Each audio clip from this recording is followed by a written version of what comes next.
This is my first video for 2023, and today we are going to start my Lisianthus seeds.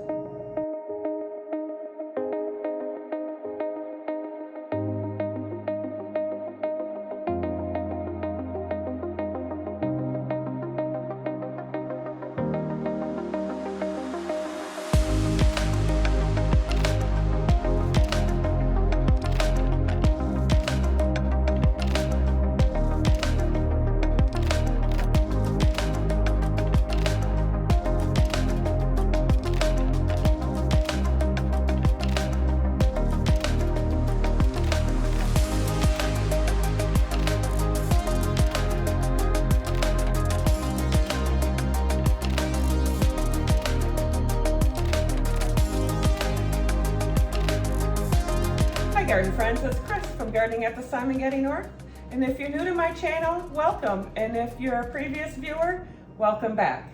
Today, like I said, is my first video for 2023, and I'm going to start my Lisianthus seeds.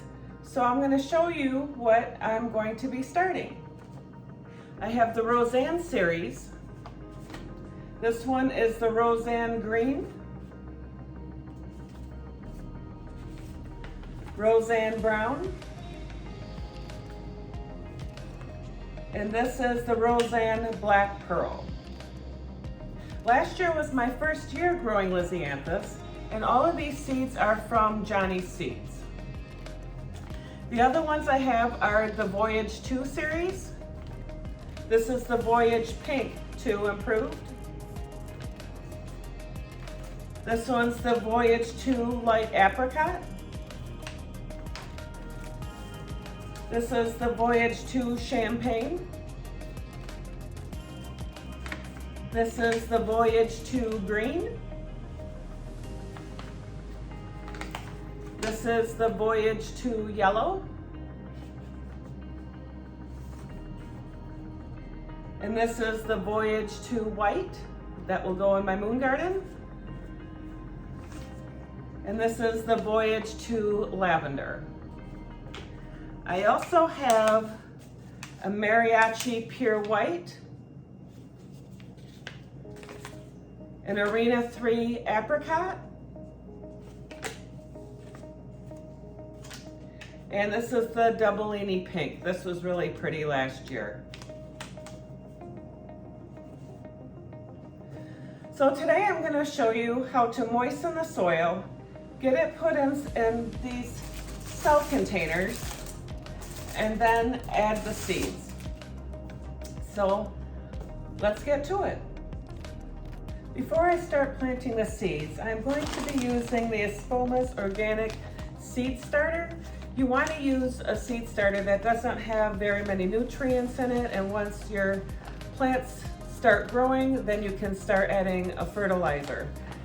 The thing that I'm going to do this year, I got this idea from the Lisianthus Seed Starting Facebook group, is to add these mosquito bits to my moistened soil. This should help with the fungus gnats. I had a terrible time last year with fungus gnats. I used those little sticky things, and you know, I let the soil dry, I did all those things, and I still had a hard time once they started to get them to stop. So it was suggested to add some of this into the moistened soil. I'm just gonna kind of eyeball it out. No one really said how much to put in, but I'm just going to mix a good amount in with the soil, and then once the soil is moistened, I will add it into those containers. So I'm gonna go ahead and go get the soil moistened. I'm not gonna show you how I moisten the soil, but I'll show you the consistency it should be once you have your soil moistened. I'll be right back. So the reason for pre-moistening your soil is so you don't lose your seeds down below the soil level once you get them planted, because you want to place the seeds on top of the soil and just lightly press them in. So if it's not moistened and you go and put water on top, the seeds is going to go down towards the bottom, and then it's not going to grow. So I have my soil already pre-moistened here, And you want it so it forms, but not, you know, dripping wet. So there's no water dripping out of here. See? And then you're gonna go ahead and start adding the soil into your containers. So I've already made my tags to match the seeds that I'm going to be planting. And you just want to go ahead and just add them in.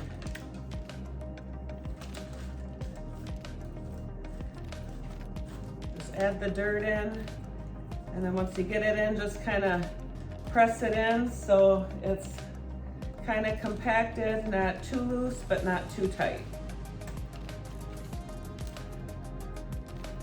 I'm actually using bigger soil containers, so I don't have to transplant them later. They should be able to stay in this container until I'm ready to plant them outside.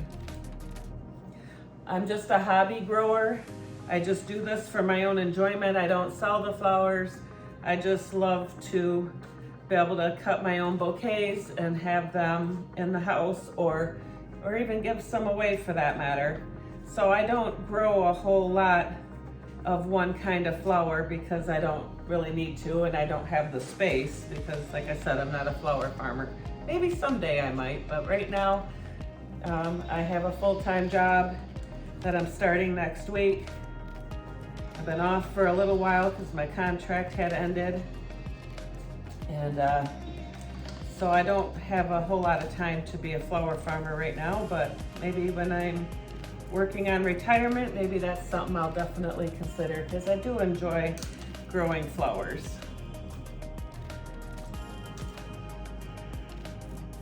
My job that I do, I'm an electronic medical record consultant for the operating room, and anesthesia is what my job is that pays the bills. This is just more of a hobby that I have. I'm not going to show you me filling all the soil containers. I'll just do one and then show you how to plant them, and then show you at the end once they're all planted.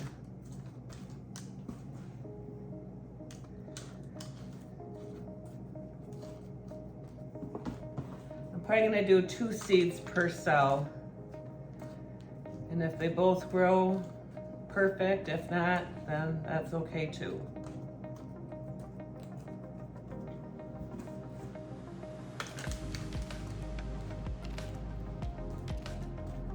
I've already got my heat mats behind me and the lights.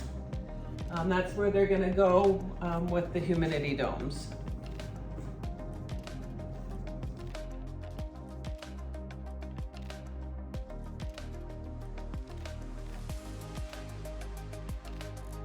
Okay, I still have some more soil for the others, and this is how it looks so far.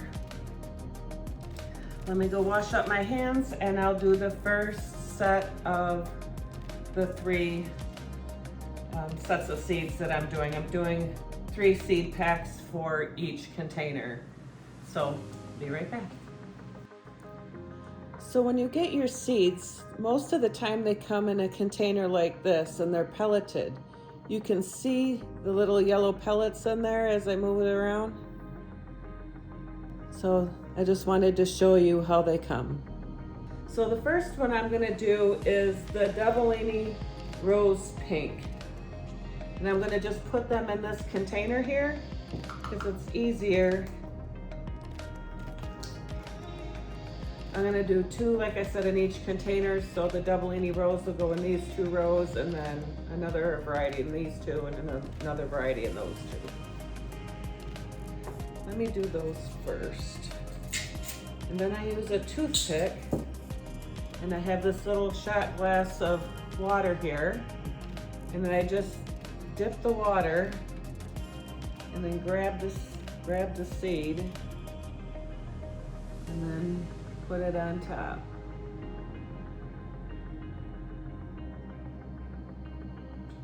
And just kind of push them down in, but not too far because they need the light to grow.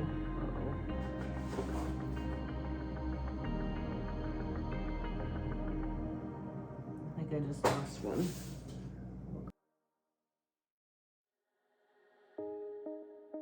My tag in, so we know that's the Double-Any Rose.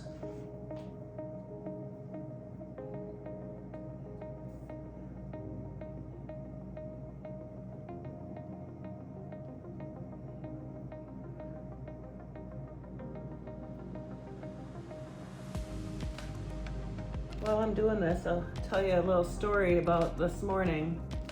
I was awake at about 4 in the morning and I heard this bang on our dog fence. And I've heard that before when a rabbit has gotten in there and it tries to escape through the little holes of the fence. It's, I guess, kind of big enough for them to get through. And so I went to go check on it, and there was a barred owl hanging out on our fence, I think looking for the bunny rabbit. I did get a picture I'll put up in the corner.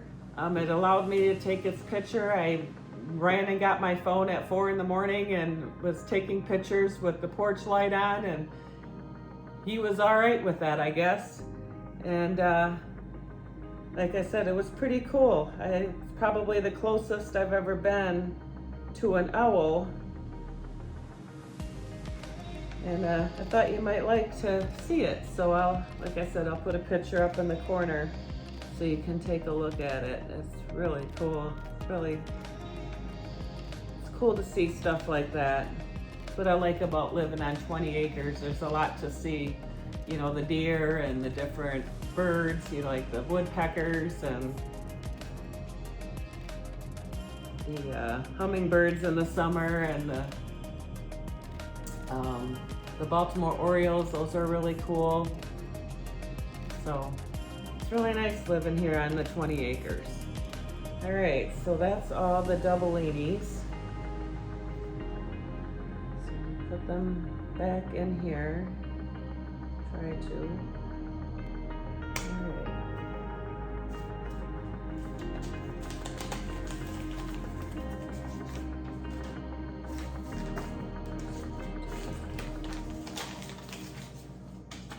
All right, the next one we'll do is the Mariachi White.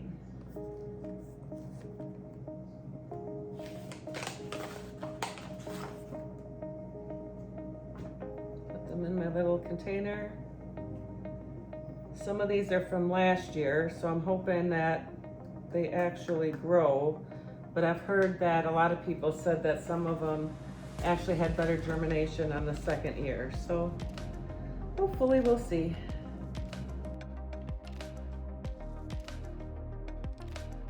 Have you ever grown Lisianthus before? Leave me a comment below and let me know. If you've never grown them before, or if you're trying it for the first time this year, and what varieties are you going to grow? Last year was my first year, so it's definitely trial and error. So hopefully this year will be a little easier.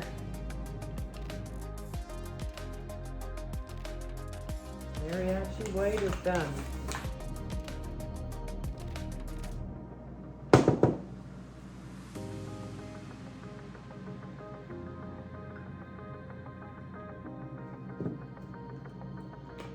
And next is the Arena 3 Apricot.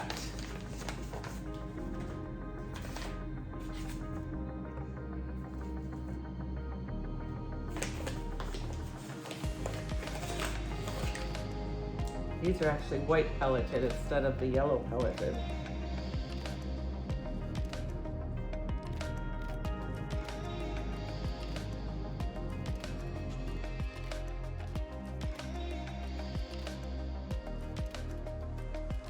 Alright, so that's the Arena 3 Apricot. So what I'm going to do is I'm going to go ahead and do the rest of these, and I'll bring you back once I've done. I don't want to bore you showing you how to put the seeds in. I think you get the gist of it, just laying them on top and then lightly press them in. And then I will show you what I'm going to do with them after they're all planted. So now that I got all the seeds planted in their trays, these are 24 holes in the trays. And I've got 2 seeds in each, so almost a couple hundred seeds. And then I also did this one that has the Voyage to Lavender and the Voyage to Blue. The blue, I forgot to let you know that I also had that one. So what we're gonna do next is, instead of pressing them down with your fingers, because you run the risk of having them stick to your fingers and losing the seeds. So I have a spray bottle here with just water in it, and we're just gonna lightly mist them all in. This will help with the breakdown of the pellet on the seed and put the seed in place for germination.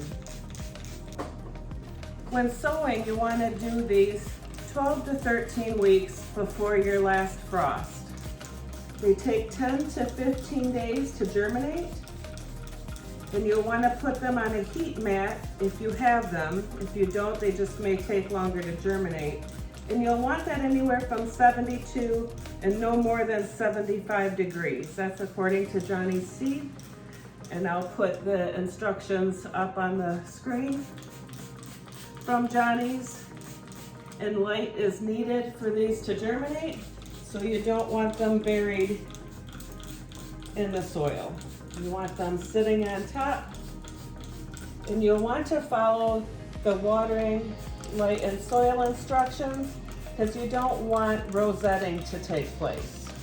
Rosetting is when the plant starts getting basal type leaves, and it's hard to turn that around. It's possible to turn it around, but you need to get them at least to 50 degrees for about 30 days to make it turn around. I'll put a picture up in the corner what rosetting looks like. I did have it happen to one of my plants last year.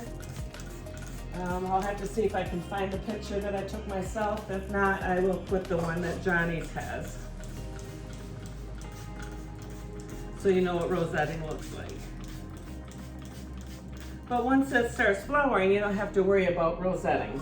So the Roseanne series, the Doubleini, the Mariachi, Arena 3, and the Voyage and Voyage 2, they're basically all in between the first and second group as far as flowering. They will flower mid-spring to summer. And I believe it's the Arena 3 goes from group 1 to group 3. That will go until fall, mid-spring to fall. Okay, once you have that, we're gonna go ahead and put our humidity domes on.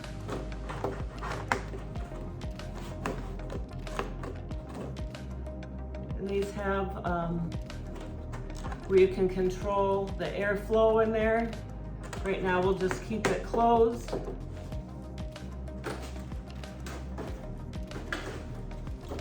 If it gets too much moisture, you'll want to let it get some air.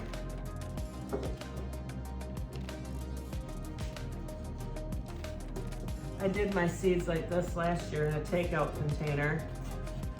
So I thought I'd do 2 varieties that way again, and then I'd just take the lid off when I need to. Okay, the humidity domes are on, and now I'm going to show you where I'm going to put them to start their germination. So here is where they are going to be. I have heat mats underneath there, and I've already got them on, and I'll show you my temperature gauge that I have that goes with them. And then I have the light on a timer to be on for about 12 hours every day and to turn on and off by itself. It shows the one side is 72 and the other one's 71.6. So I might have to put that second one up just a little bit more. It does cool down a little bit if it starts getting too high in temperature, but then it should go back to the regular temperature.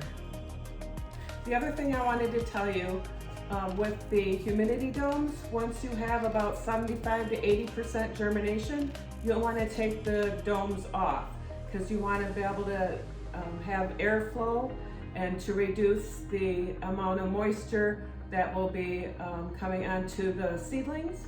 And also you can sprinkle some vermiculite and I think even some cinnamon I have heard to help with any algae problems that may occur. I hope you found this video helpful if you're planning on growing Lisianthus this year, or if you're just watching to see how it works out. I'll do updates once they start sprouting so you can see what they look like, and continue doing updates through into the spring and when I actually plant them out into the garden. I will also give more tips on the spacing, when you should plant them out, you know, all those things. And like I said, if you like this video, please smash that like button and leave me a comment and let me know if this video helped you, or if you're growing Lisianthus this year, and what varieties are you growing. And if you haven't become a Simongetti subscriber, please become a Simongetti subscriber today. I would be honored. Live, love, laugh, and garden. This is what I do in between seasons. God bless.